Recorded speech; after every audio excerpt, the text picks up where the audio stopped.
안녕하십니까. 글라레 선교수도의 박재영 미카엘 신부입니다. 지난 2시간에는 선교의 개념에 대해서 설명을 드렸었습니다. 기억하시겠지만 첫 번째 시간에는 식탁의 친교라는 주제로 모든 피조물들이 경계를 넘어서 한 식탁에 초대받는 것이 선교라고 선교의 개념을 말씀드렸고요. 두 번째 시간에는 하느님의 선교라는 주제로 삼위일체 하느님께서 한 처음부터 시작하셨던 그 선교에 우리 모두가 참여하는 것이 선교라고 그렇게 설명을 드렸습니다. 그리고 끝으로 우리가 구체적인 성령의 얼굴이 되어야 한다고도 말씀드렸었죠. 이번 시간에는 그러한 선교의 구체적인 얼굴이라고 할 수 있는 두 가지 측면을 말씀드리고자 합니다. 하나는 대화이고 또 다른 하나는 예언입니다. 다시 말해서 우리의 선교는 한편으로는 대화적이어야 하고요. 또 다른 한편으로는 예언적이어야 한다는 것이죠. 먼저 소개해드리고 싶은 교황님이 계십니다. 아마 다들 잘 아실 거예요. 성 바오로 6세 교황님이십니다. 요한 23세 교황님께서 시작하신 제2차 바티칸 공의회를 성공리에 마무리하신 교황님이시죠.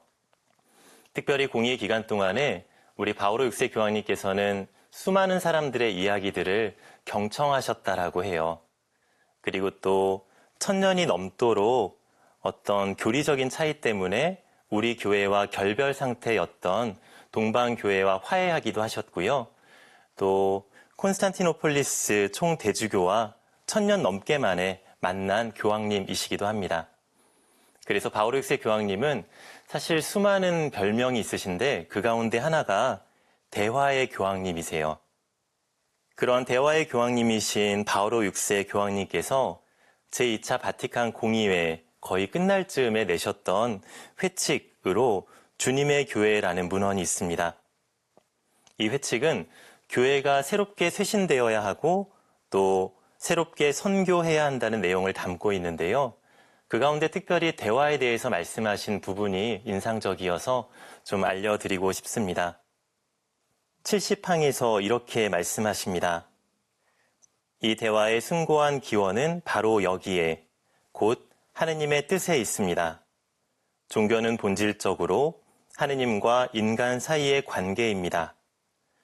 종교는 기도로 표현됩니다. 그리고 기도는 대화입니다.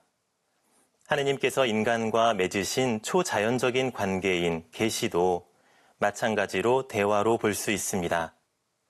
강생을 통하여 그리고 복음을 통하여 하느님의 말씀께서 우리에게 말씀하십니다. 사실 인간의 구원 역사 전체가 하나의 파란만장한 대화입니다. 이 대화는 하느님께서 먼저 멋지게 시작하셨으며 하느님께서는 참으로 다양한 방식으로 인간과 대화를 이어가고 계십니다. 하느님께서는 우리 기도에 귀를 기울여 주시죠. 그리고 우리가 이해할 수 있는 방식으로 우리 눈높이에 맞추어서 말씀을 건네십니다. 다시 말해서 하느님께서는 우리와 대화하시는 분이세요. 일방적으로 강요하듯이 무언가를 이야기하시는 분이 아니라 우리와 함께 대화를 나누는 우리 하느님이십니다. 그래서 대화는 하느님 고유의 본성이라고도 이야기를 하고요. 그러기에 우리가 하느님께서 어떤 분이신지 또 우리가 믿는 예수 그리스도가 누구이신지를 사람들에게 전하고자 한다면 그렇게 선교하고자 한다면 마땅히 하느님의 방식인 대화의 방식으로 선교를 해야 하는 것이죠. 다시 말해서 대화의 방식으로 하느님께서 먼저 시작하신 바로 그 대화의 방식으로 사람들에게 다가서야 한다는 말입니다. 이런 맥락에서 가톨릭 선교학자인 레오나르도 보프는 이렇게 이야기한 바 있습니다. 하느님은 선교사보다 먼저 오신다. 대화는 내 뜻을 일방적으로 강요하는 것이 아니라고 말씀드렸죠. 상대가 필요로 하는 것이 무엇인지 먼저 살피고 존중하고 경청하는 것이 우선되어야 합니다. 만일 그렇게 하지 않고 내 얘기만 계속하려고 한다면 그건 대화가 아니라 일종의 폭력이 될 수도 있을 거예요. 실제로 그런 사람들과는 말을 섞기조차 싫은 것이 사실이고요. 그러기에 선교사들은 선교지에 가서 그리고 내가 파견받은 곳 사람들 안에서 무엇보다 그들에게 관심을 갖고 그들의 이야기를 들으면서 이미 그 사람들 안에서 활동하고 계신 성령의 흔적을 발견하는 사람이어야 합니다. 그래서 대화의 선교를 하는 것은 마치 보물찾기와 같다라고도 이야기를 해요. 하느님께서 이미 오셔서 숨겨놓으신 보물들을 그곳 사람들과 선교사들이 함께 찾아 나서는 거죠. 그리고 그렇게 찾아낸 보물들을 함께 기뻐하면서 하느님께서 이러한 일을 하고 계셨습니다. 여러분들을 사랑하십니다. 라고 이야기를 건네는 선교라는 말입니다. 그들에게만 그렇게 알려주는 선교로 그치지도 않습니다. 우리가 그렇게 대화의 선교를 하면은요, 예전에 우리가 몰랐던 새로운 하느님의 면모를 그 안에서 발견하게 되기도 하죠. 그 사람들 안에서 활동하셨던 하느님을 발견함으로써 그 보물을 통해서 우리 교회 전체가 하느님의 신비로운 모습을 더 풍요롭게 알아볼 수 있게 됩니다. 그래서 도널 도르라는 가톨릭 선교사는 이렇게도 이야기합니다. 선교사들과 그들이 만나는 사람들 사이에는 쌍방향으로 선물이 교환됩니다. 선교를 그저 사람들을 위해 무언가를 하는 것으로 이해해서는 안 됩니다. 선교는 무엇보다 사람들과 함께하는 것이며 경청하고 나누는 일입니다. 이렇듯 대화의 선교는 우리만 진리를 가지고 있고 우리만 알고 있다라는 자세로 사람들에게 다가서는 것이 아닙니다. 서로의 대화를 통해서 하느님의 구원 신비를 우리 모두가 더 풍요롭게 이해하게 되는 그러한 여정이죠. 이러한 대화는 누구하고나 해야 하는 기본적인 자세입니다. 하느님의 본성인 대화는 우리 모두가 초대받은 그러한 자세이죠. 하지만 특별히 관심을 기울여서 대화해야 하는 대상도 분명히 있습니다. 이와 관련해서 아시아 주교님들의 연합회인 FABC에서 특별히 아시아 지역에서 대화해야 하는 대상을 정리한 내용이 있어서 소개해드리고 싶습니다. 사실 우리 아시아 교회는 다른 서구 교회와는 많이 달라요. 유럽에 가면은 골목골목마다 성당이 있고 그리스도교와 관계된 유적지들이 아주 풍부하게 많이 있죠. 그런데 아시아 교회는 이와는 많이 다릅니다. 불교, 힌두교, 이슬람교, 그리고 각 민족의 토속 신앙들이 아주 다양하게 존재하죠. 우리 그리스도교는 거기에서 사실 아주 소수에 불과합니다. 통계에 따르면은 모든 개신교 교파를 합친 우리 가톨릭과 모든 그리스도교를 합쳤을 때 아시아 전체에서 비율이 10% 정도밖에 되지 않는다고 해요.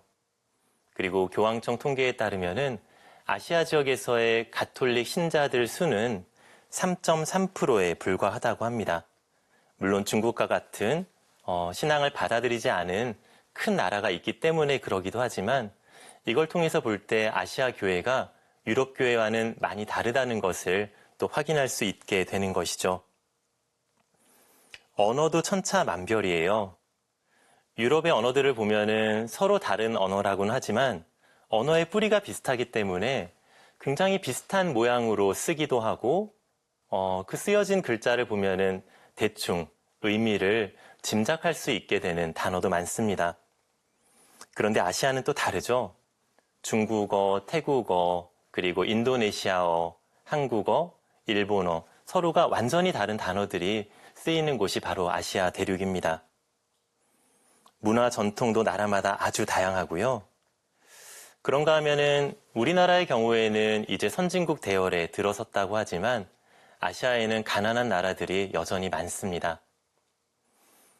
이렇듯 좀 고유하고 독특한 아시아 상황 안에서 우리 교회가 어떠한 대화를 해 나가야 하는지를 아시아 주교회 연합회 주교님들께서 성찰하고 말씀해 주셨던 것이죠.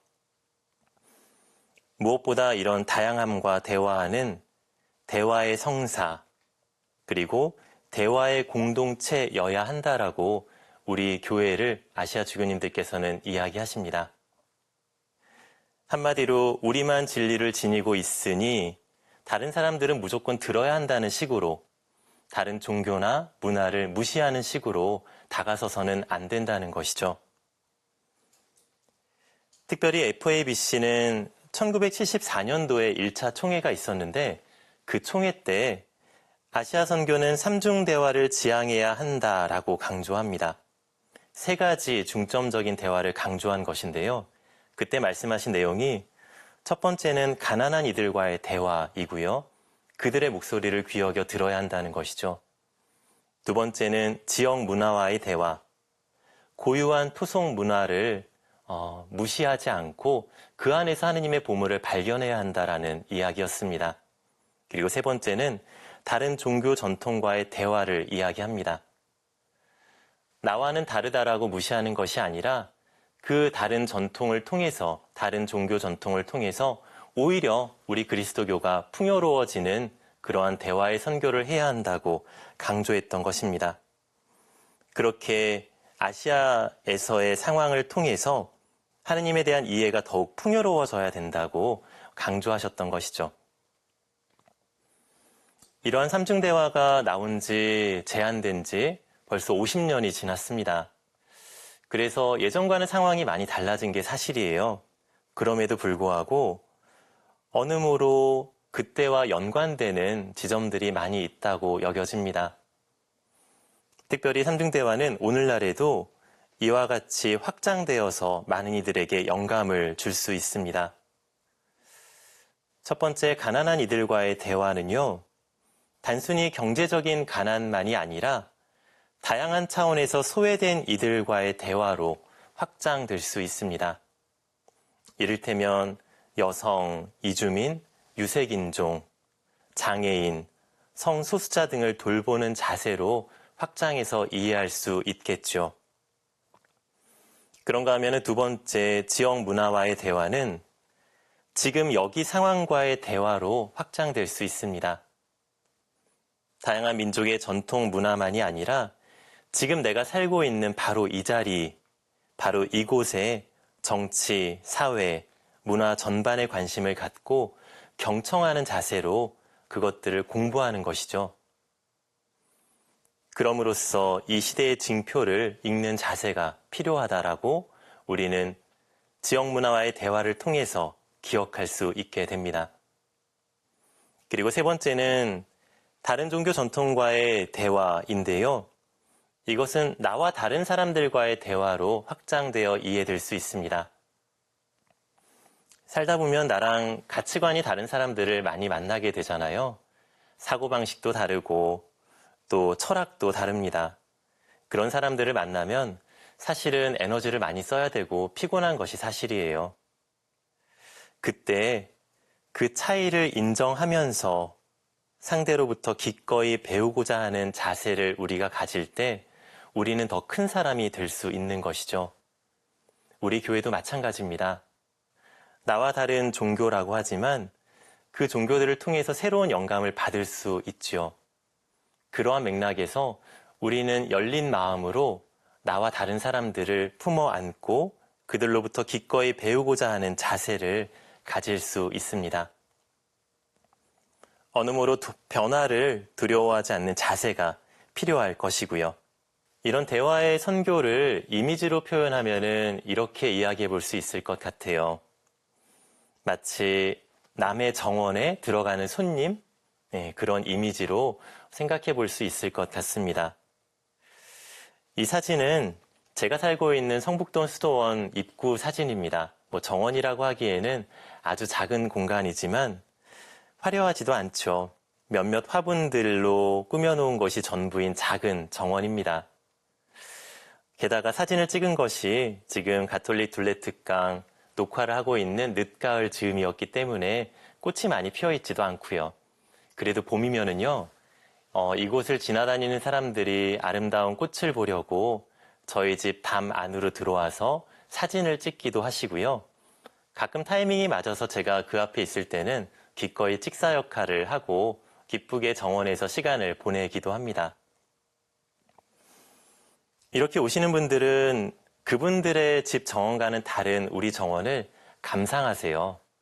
당연히 다른 꽃이 심겨져 있고 다른 모습으로 구성이 되어 있지만 그것들을 무시하거나 판단하지 않고 이렇게도 심을 수 있네요 라고 감탄하면서 보아주십니다.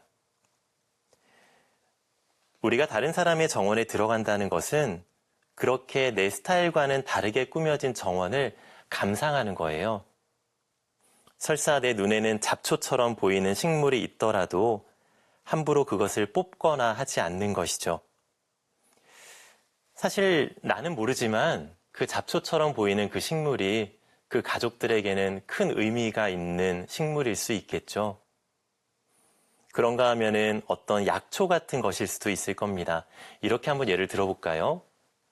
어떤 사람이 정원 한 귀퉁이에 인삼을 심어놨다고 가정을 해보죠. 그런데 잘 모르는 사람이 와서 그게 뭔지도 모르고 잡초라고 생각하고 뽑아버린다면 주인은 어떤 생각이 들까요? 그건 무례한 행동이 되는 것이죠. 또 이렇게도 이야기해 볼 수 있을 것 같습니다. 우리나라를 처음 방문한 외국 사람이 우리나라의 김치를 처음 만난 거예요. 그리고 보니까 배추가 썩었다라고 생각을 한 거죠. 그래서 마치 잡초를 뽑아내듯이 그 김치를 버린다면 그것은 무리한 행동이 될 것입니다. 김치는 우리에게 비타민과 유산균을 풍부하게 제공하고요. 또 정말로 맛있는 반찬이죠. 우리들에게는 보물과 같은 그러한 김치입니다. 그러기에 먼저 그 정원의 아름다움을 그 주인의 눈으로 주인과 함께 바라보는 것이 필요할 것입니다. 마치 새로운 보물을 발견하는 것처럼. 그러고 나면은 새롭게 발견한 그 보물을 우리 정원에도 옮겨 심고 우리 정원을 더 풍요롭게 만들 수도 있을 거예요. 그리고 그렇게 주인과 우정이 쌓이고 서로를 잘 알게 되면은 그때 조금씩 내가 알고 있는 지식을 그 주인에게 조언하고 나누어 줄 수 있게 되겠죠. 이렇듯 대화의 선교는 하느님께서 당신만의 방식으로 이미 거기 현존하셨다는 것을, 현존하고 계신다는 것을 믿는 것이고요. 그러기에 그들을 존중하고 그들의 문화를 듣고 배우는 자세입니다.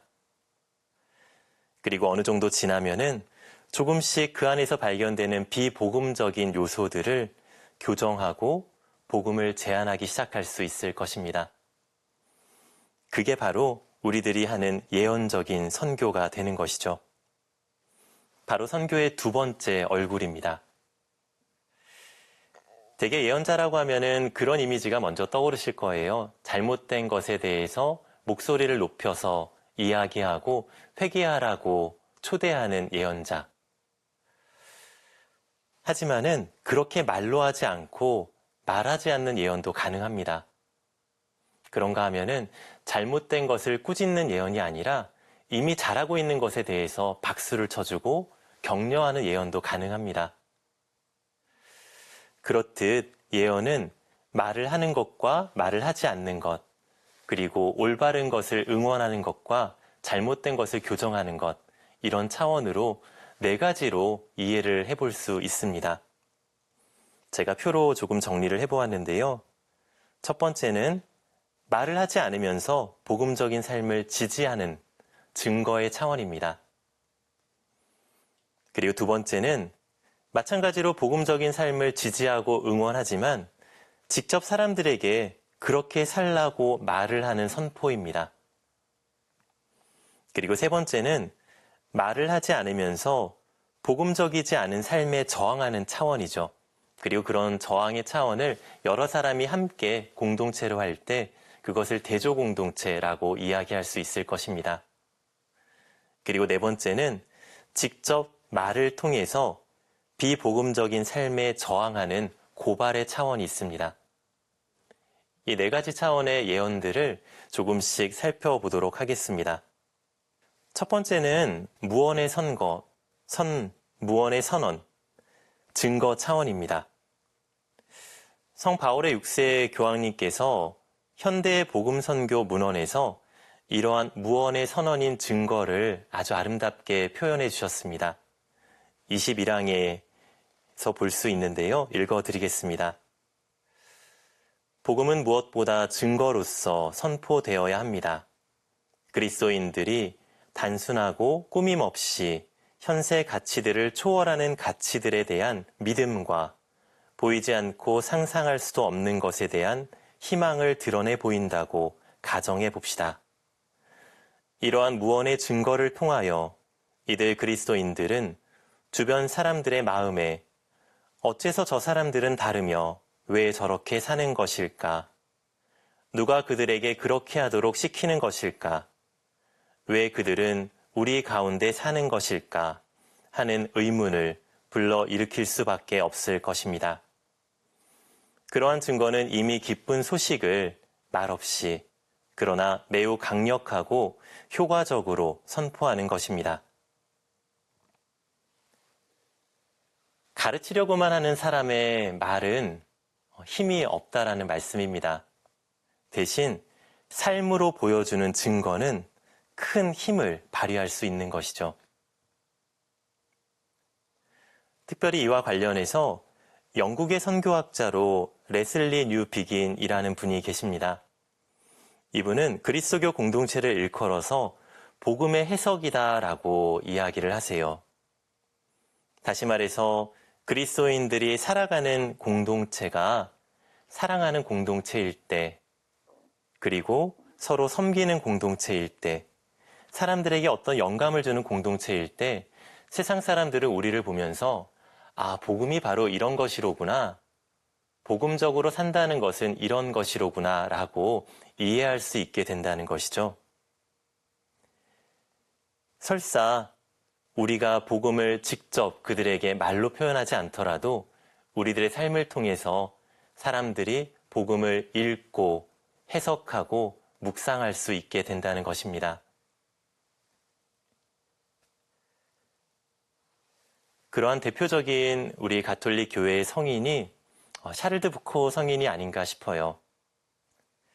샤를드 부코 성인은 2022년도에 시성되신 알제리의 은수자이셨던 성인이시죠. 처음에 시리아에서 트라피스트 수도승으로 사셨고요. 이후에는 이스라엘의 가난한 수녀회에서 심부름꾼으로 시간을 보내기도 하셨습니다. 그리고 마지막에는 10년간 알제리에서 은수자로 살아가셨습니다. 그 10년 동안 푸코 성인의 삶을 보면은 굉장히 다양한 일을 하시는데요. 얼마나 많은 사람들을 세례를 주셨는지 혹시 들어본 적 있으실까요? 가톨릭 성인으로 시성되신 성인이십니다. 굉장히 많은 사람들에게 세례를 주었을 거라고 생각할 수도 있는데 기록을 보면 놀랍게도 우리 푸코 성인께서는 단 2사람에게 세례를 주셨다고 해요. 한 사람은 어린아이였고요. 또 한 사람은 눈먼 노파였다고 합니다. 만약에 우리가 시성되는 성인의 어떤 놀라운 점이랄까요? 내지는 선교사로서의 성공을 세례를 얼마나 많이 주었는지로 가늠한다면 푸코 성인께서는 실패한 선교사일 것입니다. 그런데 놀랍게도 우리 교회는 샤를드 푸코 성인을 선교사라고 부릅니다. 그분이 삶을 통해서 새로운 선교 방식을 개척하셨다고까지 이야기를 해요. 온유함으로 복음을 선포하셨고요. 현존의 선교를 하셨다고도 하죠. 샤를드 푸코 성인께서는 위대한 친절함과 거룩함으로 사람들을 이끌었고 말없이 그리스도의 모습을 보여주셨습니다. 특별히 많은 환대를 실천하셨다라고 해요. 아픈 사람들을 간호하시는데 열정적으로 사랑으로 간호하셨고요.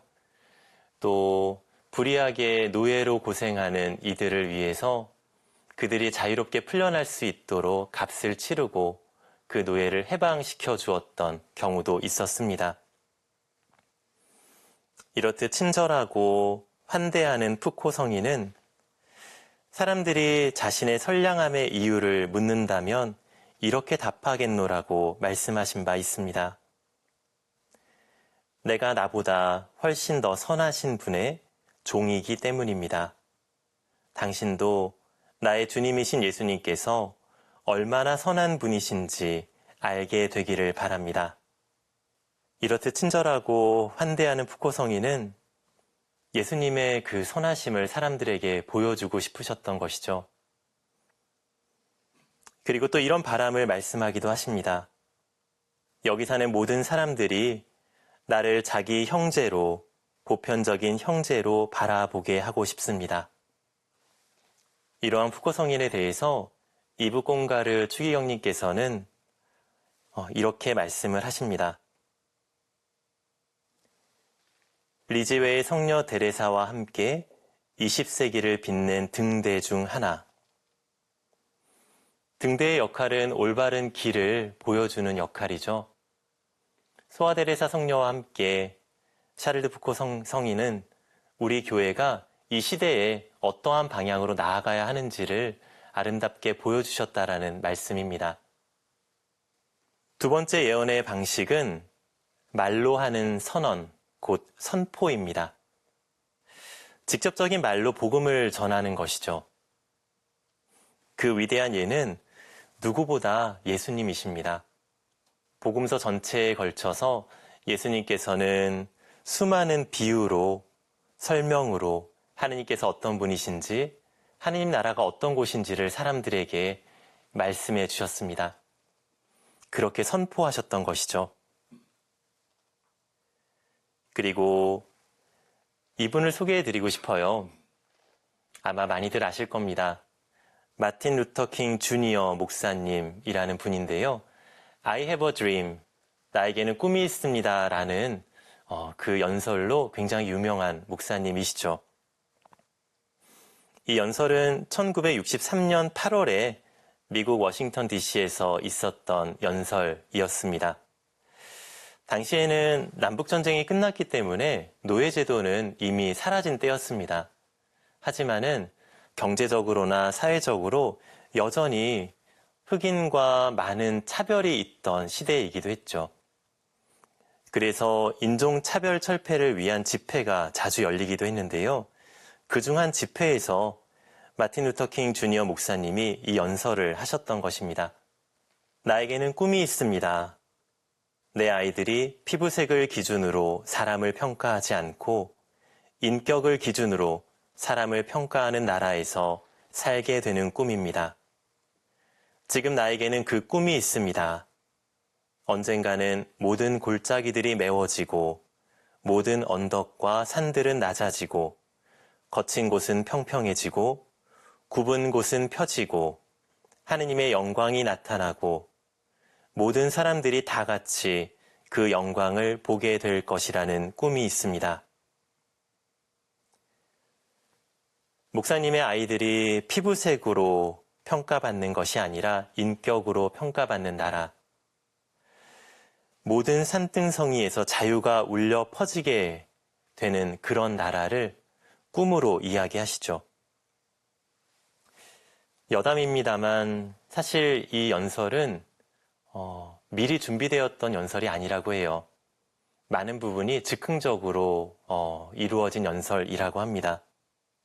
사실 이 연설을 하기까지 8월의 더운 날 사람들이 다들 좀 연설에 집중하지 못하고 있었다고 해요. 그런데 어떤 영감을 받으셨는지 목사님께서 나에게는 꿈이 있습니다라고 말을 시작하셨던 거죠. 그러면서 사람들이 그 연설에 집중하고 그 꿈에 함께 동참하게 됩니다. 어느 모로 그 순간 성령께서 그 자리에서 일을 하셨던 것이 아닌가 생각을 해보기도 합니다. 예수님께서도 공생활 시작과 함께 회당에서 당신의 꿈을 선포하신 적이 있죠. 루카복음 4장 18절에서 19절까지 말씀인데요. 주님께서 나에게 기름을 부어주시니 주님의 영이 내 위에 내리셨다. 주님께서 나를 보내시어 가난한 이들에게 기쁜 소식을 전하고 잡혀간 이들에게 해방을 선포하며 눈먼 이들을 다시 보게 하고 억압받는 이들을 해방시켜 내보내며 주님의 은혜로운 해를 선포하게 하셨다. 모든 이가 해방되어 자유로워지는 하느님 나라의 꿈. 우리도 그런 복음의 꿈을 선포하는 예언자가 될 수 있습니다. 우리 예수님과 함께 말이죠. 세 번째 예언의 차원은 무언의 저항, 말하지 않는 저항입니다. 공동체가 함께할 때는 대조공동체라고도 이야기할 수 있겠죠. 우리 교회는 하느님께서 창조하신 세상을 사랑합니다. 또 사람들을 아름답게 바라보고 그 사람들이 만들어가는, 우리들이 만들어가는 문화 안에 하느님의 선함이 담겨 있다고 믿습니다. 그럼에도 불구하고 우리들 삶은 반문화, 곧 문화에 반대하는 자세를 취해야 할 때도 있지요. 사회에서 복음적이지 않은 가치들이 발견될 때 우리는 거기에 동조하고 따를 수 없습니다. 예컨대 하느님께서 주신 생명을 함부로 대한다거나 어떤 이유로건 하느님 모상으로 창조된 사람이 존중받지 못할 때, 심지어 도구화될 때, 또 자본의 논리로 사람들을 대하는 것을 목격했을 때 우리는 그런 문화에 저항할 수밖에 없습니다. 그래서 그리스도교 공동체, 곧 우리 교회는 반문화적이고 예언적인 공동체가 될 수밖에 없죠. 힘 있는 사람이 대우받고 효율적인 방식이 환영받는 세상 속에서 가난한 이들을 돌보고 비효율적이지만 사람을 살리는 방식을 살아가면서 세상과는 결이 다른 대조 공동체의 모습을 보여주는 것입니다. 이와 관련해서 얼마 전 선종하신 게르하르트 로핑크 신부님의 말씀을 인용해 봅니다. 교회는 베드로 1서 2장 9절에서 10절에서 말하는 거룩한 민족이 되는 것을 자신의 소명으로 진지하게 받아들일 때 세상을 위한 최선의 봉사를 할 수 있습니다. 교회는 하느님의 사회 질서를 상징적으로 살아감으로써 구체적으로 사회의 소금이 됩니다. 어떤 말을 하는 것이 아니라 복음을 살아감으로써 저항하고 다른 가능성을 세상에 보여주는 것을 말씀하고 계십니다. 사실 우리 교회가 그러한 모습이죠. 초대교회 때도 그러하였고 특별히 우리나라 신앙 선조들도 그러한 대조공동체의 모습을 보여주셨습니다.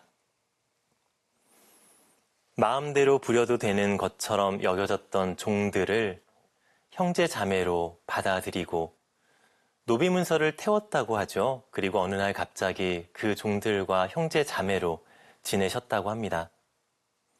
또 시어머니는 괄시하던 며느리를 딸처럼 아끼고 사랑하기 시작했다고 하고요. 소문난 술주정꾼이 단정하게 살기 시작합니다.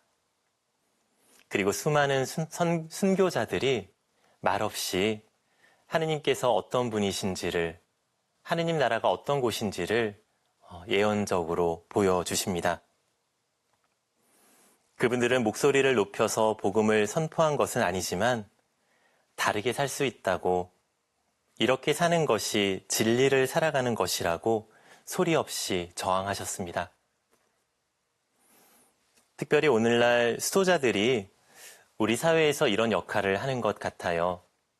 남자 수도자들 그리고 수녀님들, 우리 수도자들은 아시다시피 가난, 정결, 순명이라는 세 가지 서원의 삶을 살고 있습니다. 물질 만능주의에 저항해서 그 물질이 궁극적인 목적이 아니라고 가난의 삶을 살고 있고요. 충실한 사랑의 감각이 약해지고 사람을 이용하려고 하는, 소유하려고 하는 분위기 안에서 참으로 정결한 삶을 살아가려고 노력하면서 하느님을 바라보도록 사람들을 초대합니다. 내가 원하는 대로 사는 것을 최고의 가치로 생각하는 사람들에게 순명의 삶을 통해서 하느님의 뜻을 따르는 것이 참 행복의 길임을 보여주는 것이고요. 이렇게 살 수 있다고, 이를 통해서 더 행복해질 수 있다라고 말없이 수도자들은 세상에 예언하고 있는 것입니다. 네 번째 예언의 방식은 말로 하는 저항, 고발 차원입니다. 해방신학의 아버지라고도 불리는 구스타보 구티에레스 신부님은 이렇게 말씀하신 바 있습니다. 복음 선포는요, 기쁜 소식을 전하는 것이기도 하지만 세상이나 교회에서 발견되는 그에 반하는 것들에 대한 고발이기도 해야 한다고요. 또 성 요한 바오로 2세 교황님께서도 이렇게 말씀하신 바 있죠. 우리는 생명의 복음을 전파하며 죽음의 문화에 대항해야 합니다. 이러한 고발을 할 때 어쩌면 다양한 형태의 박해를 받을 수도 있습니다. 심지어 그리스도인들 안에서도 불편한 시선을 감당해야 할 수도 있습니다. 하지만 그렇다고 인간 생명과 가난한 이들에 대한 사랑, 그리고 창조 질서 보존을 위한 예언적인 목소리를 내지 않을 수는 없습니다. 그것이 우리 교회의 예언적 사명이기 때문이죠. 이분은 성 오스카 로메로 대주교님이십니다. 엘살바도르의 군부 독재 정권이 시민들을 탄압하고 죽음으로 몰아가기 시작하자 대주교님께서는 가난한 이들 편에 서서 인권 침해를 말로써 고발하십니다. 강론 중에 정부를 향해서 이렇게 말씀하셔요. 하느님과 고통받는 민중의 이름으로 당신들에게 간청하고 부탁합니다. 그리고 하느님의 이름으로 당신들에게 명령합니다. 억압을 멈추시오. 또 이렇게도 말씀하십니다. 불의한 명령이 아닌 양심에 따르시오. 이렇게 고발하신 로메로 대주교님께서는 그 결과 미사를 집전하던 중에 반대자들에게 암살을 당하십니다. 불의를 고발하다가 순교하셨던 것이죠.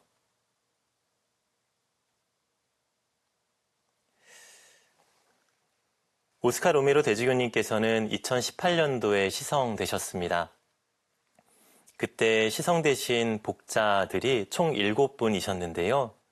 그 7분 가운데 또 다른 한 분은 대화의 교황이라고 불리셨던 바오로 6세 교황님이셨습니다.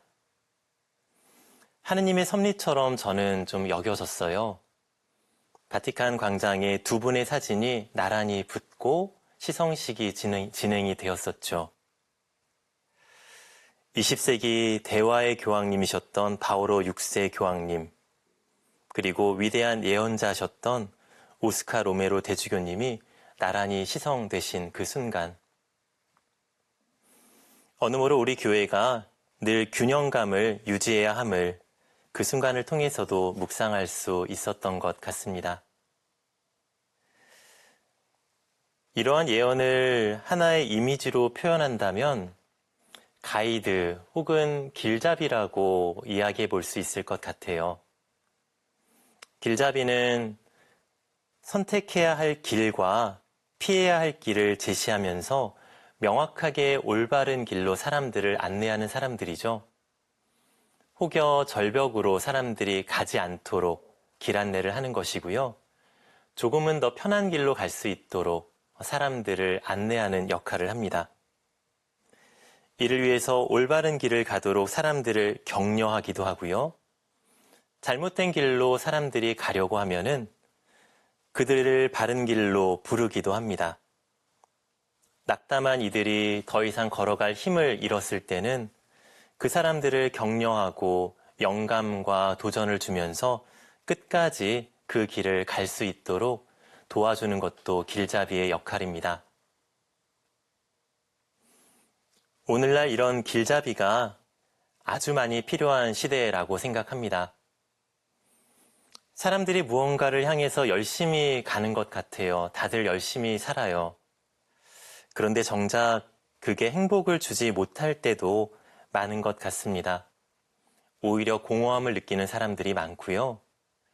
또 우울증을 앓게 되거나 심지어 극단적인 선택을 하는 사람들까지도 보게 되곤 합니다. 어찌 보면은 그럴 수밖에 없지 않을까라는 생각도 합니다. 우리 영혼은 영원함을 갈망하도록 창조된 것이거든요. 그래서 세상의 것으로 우리들의 이 영혼을 향한 갈망은 절대로 채워질 수 없습니다. 늘 허기진 것이죠. 그렇게 세상의 것들로 우리 마음이 채워지지 않기에 우리는 끊임없이 무언가를 추구하려고 그렇게 헤매게 되는지도 모르겠어요. 그럴 때 우리가 어디로 가야 하는지를 알려주는 것이 바로 예언자입니다. 우리들이 해야 할 몫이죠. 저는 늦은 나이에 성소의 고민을 시작한 케이스입니다. 본격적으로 성소 식별을 하고 준비했던 때는 제가 세상에서 보기에는 좋아 보이는 대학에서 박사학위 과정을 준비하고 있던 때였어요. 다른 사람들은 박수를 보내면서 칭찬을 해주는 그러한 때였고, 가족들에게는 어느므로 자랑이었던 것도 같습니다. 그런데 언제부턴가 공허함을 느끼기 시작했습니다. 사람들은 잘하고 있다고 박수를 쳐주고 가족들도 자랑스러워 해주는데 정작 저는 의문이 들기 시작하더라고요. 이게 정말 내가 원하는 삶일까? 이렇게 살면 정말 행복할 수 있는 걸까? 그런 질문을 하면서 어떤 날은 제 삶이 마치 다른 사람들을 만족시키기 위해서 무대 위에서 연극하고 있는 삶 같다는 생각마저 들기도 했어요. 그때 제가 사랑하고 존경하는 어느 신부님과 또 제가 활동하던 교회 단체 형제 자매들이 저에게 길잡이 역할을 해주었습니다. 내가 원하는 것이 무엇인지를 올바로 볼 수 있도록 하느님께서 나를 이끄시는 곳이 어디인지를 올바로 볼 수 있도록 안내해 주었죠. 교회가 길잡이로 저에게 방향을 제시해 주었던 것입니다. 그리고 그 길잡이가 이끄는 대로 하느님께서 저를 초대하시는 길로 용감하게 들어설 수 있었습니다. 그 역할을 우리가 세상 사람들에게 해야 합니다. 공허함이 아니라 충만함으로 가는 길이 어떤 길인지를 알려주어야 하고, 무대 위에서의 연극이 아니라 진짜 자기 모습을 사는 삶이 어떤 삶인지를 우리는 알려주어야 합니다. 그리고 사람들에게 영감과 동기를 부여해야 하는 것이죠. 몇 달 전에 몇몇 신자분들과 함께 성지순례를 다녀온 적이 있습니다. 그때 지역에 따라서 두 분 가이드 형제 자매님들과 동행하게 되었는데 그분들 모습을 보면서 굉장히 큰 감동을 받았어요. 두 가이드 형제 자매님들 모두가 교회를 참 사랑하는 분들이셨고 순례자들에게 하나라도 더 알려주고 의미 있게 성지를 방문할 수 있도록 열과 성을 다해서 설명을 해주셨습니다. 그래서 저와 순례자들 모두가 꼭 거기를 가고 싶은 마음이 들게 해주셨고요. 또 그 자리에서 기도하고 싶어지게 만들어 주셨습니다. 그래서 지쳐있는 분들, 무릎이 아파서 더 이상 걷고 싶어 하지 않는 분들까지도 거기까지 힘을 내서 걸어갈 수 있도록 그 가이드 형제 자매님들이 도와주셨죠. 마찬가지로 우리는 세상 사람들에게 주님께로 가는 길을 안내할 수 있습니다. 안내해야 하고요. 때로는 말로, 때로는 행동으로, 또 어떤 때는 지지와 응원과 박수를 보내면서, 또 어떤 때는 그렇게 하면 안 된다고 말리기도 하면서 말이죠. 그렇게 길잡이 혹은 가이드가 되어서 사람들 안에 하느님을 향한 열정을 전하고 주님을 만나고 싶은 갈망을 불러일으킬 수 있으면 좋겠습니다. 선교는 여러 가지 얼굴로 드러납니다. 한 처음부터 사랑의 친교를 확장하시는 하느님께서는 우리가 그러한 얼굴로 살아가도록 우리를 초대하셨습니다. 당신과 함께 일하자고, 그렇게 함께 기쁨을 나누자고 우리를 초대하셨습니다. 어느 지역에 사는지, 어떤 상황에서 살아가는지에 따라서 그 얼굴은 달라질 수 있을 거예요. 각자가 하느님께로부터 받은 달란트에 따라서도 그 얼굴은 달라질 수 있겠죠. 어떤 사람들은 대화하는 얼굴로, 어떤 사람들은 예언하는 얼굴로 선교할 수 있을 것입니다. 그렇게 모든 그리스도인들이 하느님의 선교에 참여해서 하느님 나라를 함께 이루어가는 것이죠. 우리 각자의 자리에서 그렇게 주어진 사명에 따라 행복한 선교사들이 될 수 있으면 좋겠습니다. 긴 시간 경청해 주셔서 감사드리고 저는 다음 주에 마지막 주제인 선교사로의 초대로 다시 찾아뵙도록 하겠습니다. 오늘도 따뜻하고 감사한 하루 되시기를 기도합니다. 감사합니다.